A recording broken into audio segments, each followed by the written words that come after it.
Hi, I'm Cat Navarro Lee with IdeateTV, and I am here with Sam and Judy, who are the director and producer from Camp Ricstar, which is a documentary. And I was reading a little bit about it. It seems like a very inspiring story. So can you please tell me a little bit more about it?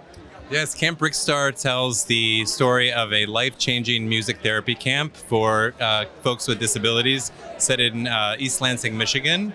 I'm the director, and I've been working alongside Judy Winter, the co-founder of the camp and executive producer.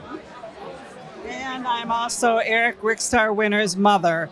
So it was our son. He's the camp namesake. So it's a very personal story to you. Extremely personal, very powerful. Our son had a disability and passed away when he was just 12 years old, and we decided to honor his legacy by honoring his gift for music. And so we created this camp that is now in its 22nd year, and that's how we've chosen to honor his beautiful, beautiful musical legacy. It's definitely an honor and showing his legacy. Now, how did you two get connected? We met through a project I was doing at L'Oreal called Women of Worth. Judy was an honoree, and we made a short documentary piece about her and her camp, but we really felt there was an opportunity to tell a bigger story. And we used the camp to tell her story, but also we used the film to tell her story, but also the story of 8 different families with campers with different disabilities. What a personal and heartfelt story. What were some of the reactions from the families? Did they get a chance to see this already? Yes, one family is with us tonight, David and Linda St. Amant. This is really wonderful for these families. David is having the time of his life to be able to see, for these families to be able to see their stories on screen. And we really work to humanize these folks with disabilities. And I think it's been a real joy for them. Yeah, we raised our son to be all he could be in light of having a disability. We were rewriting and redefining disability and what it meant to have a child with a disability. So through the film, it was really important to us that we highlighted, showcased the campers with the disabilities, because so often people look away from disability. We didn't want them to look away. We wanted them to see beyond disability, see the people who are there, and humanize the whole story.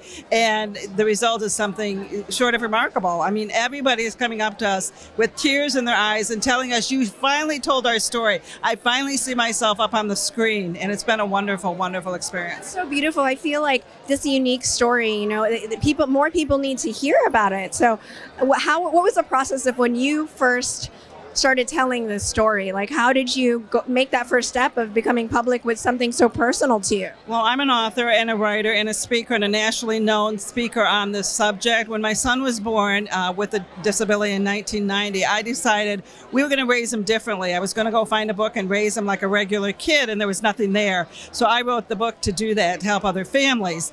Then we decided we were going to do the camp to help honor his music legacy after he passed away.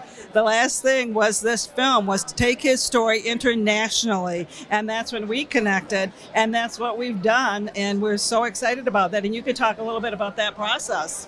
Can I just say, this woman is such an inspiration. She is such a mama bear. She fought for her son, and now she's fighting for kids and folks with disabilities all over the world. She's incredible. Wonderful and brave legacy. And what is your hope for this film after this festival?